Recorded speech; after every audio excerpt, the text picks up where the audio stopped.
আসসালামু আলাইকুম। সুস্থতা আল্লাহ তাআলার এক বড় নেয়ামত। কে না চায় বলেন সুস্থ থাকতে? সবাই চায় সুস্থভাবে জীবনযাপন করতে।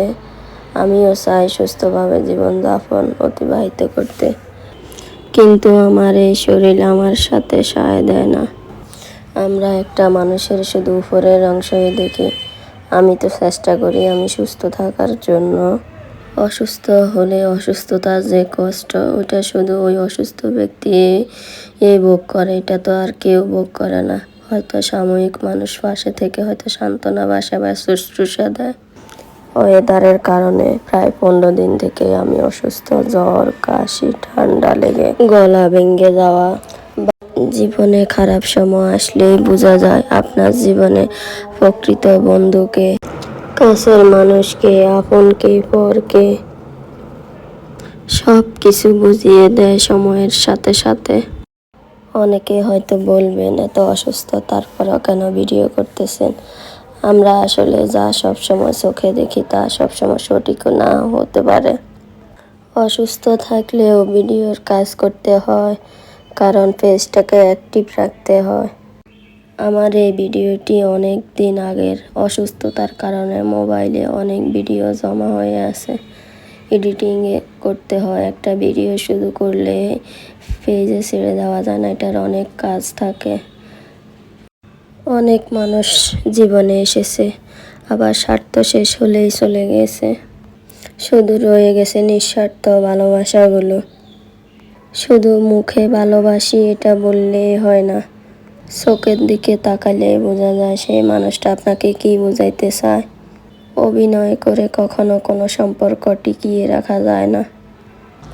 মানুষের উপকার করতে হবে শুধুমাত্র আল্লাহকে খুশি করানোর জন্য। সত্যিকারের উপকারী মানুষ কখনো মহান হওয়ার জন্য কারো উপকার করে না, বরং করে আল্লাহর আদেশ পালন ও সন্তুষ্টি অর্জন করার জন্য।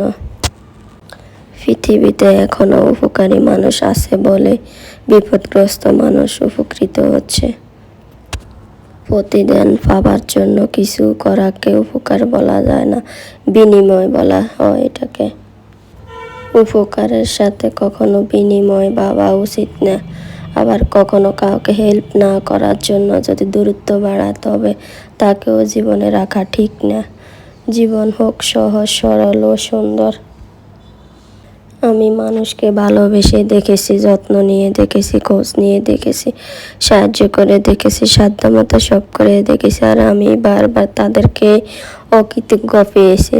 তাদের এই অকৃতজ্ঞতা আমাকে বুঝিয়ে দিয়েছে দুনিয়ায় শুধু স্বার্থপর মানুষদের জন্য সুন্দর, আর নিঃস্বার্থ মানুষদের জন্য কঠিন।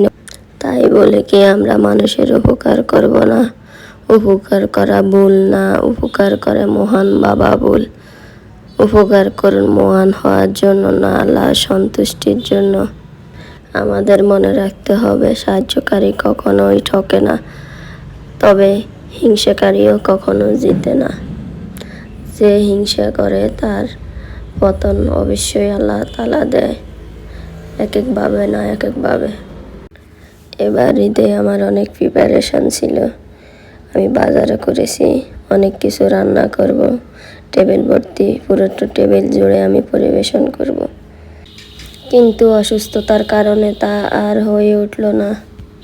রান্নাটা হচ্ছে একটা আর্ট, কেউ বা প্রয়োজনে করে, কেউ বা শখে করে। এবার অসুস্থতার কারণে অনেক রান্না থেকে ঈদে আমাকে বিরত থাকতে হয়েছে। আমি মানুষটা কখনো কোনো মানুষের খারাপ চাইনি, তারপরেও কেন যেন এমন হয়। আমার আশপাশে অনেক মহাজ্ঞানী মানুষ আছে, তারা আমার দুঃখেও জেলাস ফিল করে, সুখেও জেলাস ফিল করে। আমার সুস্থতাও তাদের জেলাস ফিল হয়, অসুস্থতাও তাদের জেলাস ফিল হয়।